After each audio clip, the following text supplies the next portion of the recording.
les meilleurs enseignements de Jésus sur les démons et comment progresser dans les rangs spirituels.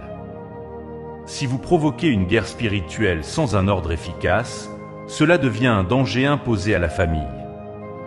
Sans un ordre de prière efficace pour la famille, commencer une bataille contre les forces qui détiennent le pouvoir dans votre famille depuis longtemps invite des ennuis. C'est ce que nous appelons la routine spirituelle de base. Quelqu'un dit routine spirituelle de base. Cela ressemble à ce que nous appelons l'autel de prière, que chacun doit développer dans sa famille. Cet autel de prière soutient votre victoire dans les royaumes spirituels. Il est une chose de combattre et de gagner la guerre, mais c'en est une autre de maintenir cette victoire. Peu importe ce que vous faites, aucun de nous ne peut tuer les démons. Les démons sont éternellement vivants. Seul Dieu peut les lier, les restreindre ou les détruire. Notre autorité sur les démons est que nous pouvons les lier, les arrêter, les restreindre, les chasser et les réprimander, mais pas les détruire. Si vous perturbez les activités démoniaques, les expulsez, les confronter et déstabiliser leurs autorités dans votre famille, ces démons reviendront probablement, frustrés et en colère, pour regagner leur position. Les démons sont très territoriaux et méchants. Quand vous les chassez, ils se frustrent, et la Bible dit qu'ils commencent à marcher dans des endroits arides, cherchant un moyen de se renforcer et de regagner leur position. Imaginez s'ils reviennent et vous trouvent vulnérables, sans vie de prière, sans unité et sans prière constante dans la famille.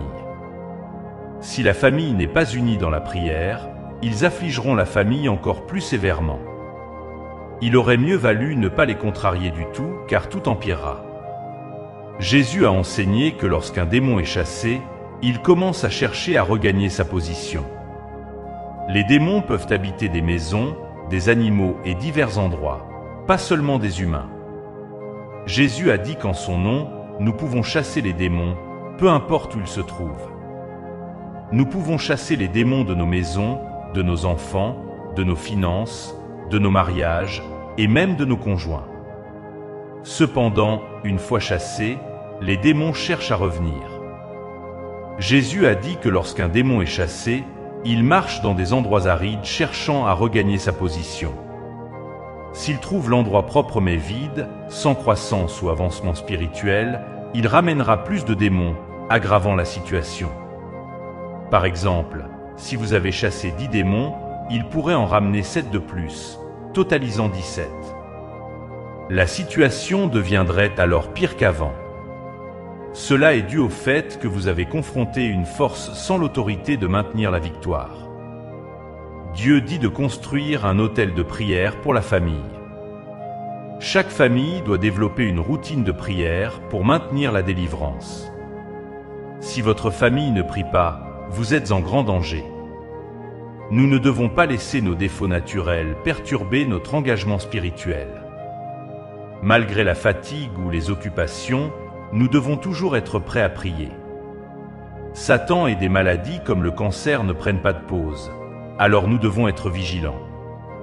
En tant qu'enfants de Dieu, nous devons être des guerriers, toujours prêts à prier sans cesse.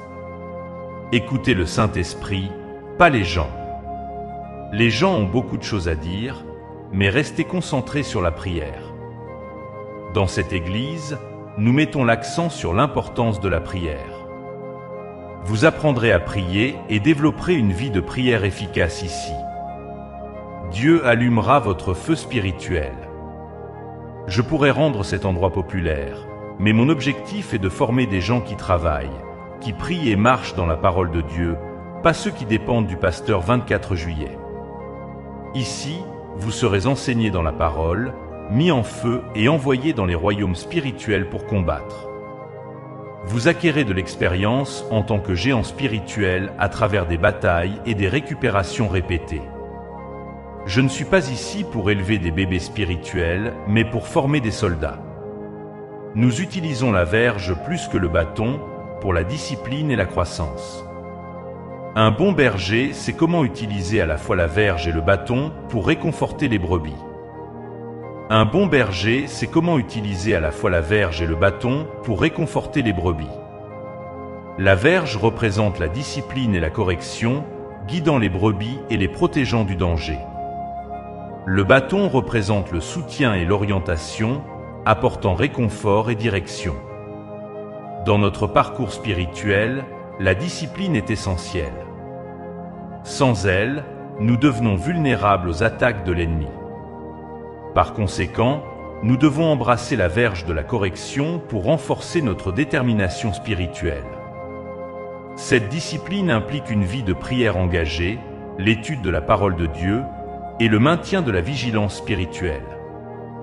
De plus, nous devons comprendre que la croissance spirituelle est un processus continu. Elle nécessite de la persistance et de la résilience. Tout comme les soldats suivent un entraînement rigoureux, nous devons aussi nous entraîner spirituellement. Cet entraînement inclut le jeûne, la prière, l'étude des Écritures et une vie de sainteté. Ces pratiques fortifient nos muscles spirituels, nous permettant de tenir fermement contre les ruses de l'ennemi. La prière n'est pas simplement une routine, mais un mode de vie. Elle nous connecte à Dieu, nous donne la puissance et nous donne la force de surmonter les défis. Par la prière, nous recevons des stratégies divines pour naviguer à travers les batailles spirituelles. C'est par la prière que nous bâtissons une fondation spirituelle solide pour nos familles, garantissant que nous ne sommes pas facilement ébranlés par les tactiques de l'ennemi. L'unité dans la famille est cruciale. Une famille qui prie ensemble reste unie.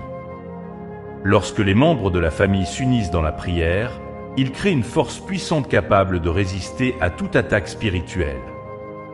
Cette unité invite la présence de Dieu dans la maison, en faisant une forteresse contre les influences démoniaques. Nous devons également être conscients de l'importance de vivre une vie juste. Le péché ouvre des portes à l'oppression démoniaque. Par conséquent, nous devons nous efforcer de vivre en obéissance à la parole de Dieu, en évitant tout ce qui peut donner à l'ennemi une prise dans nos vies. Cela inclut éviter les comportements immoraux, la colère, l'amertume et toute forme de désobéissance. La guerre spirituelle est réelle et nous devons être préparés en tout temps. Nous devons nous équiper de l'armure complète de Dieu comme décrit dans Éphésiens 6, 10-18.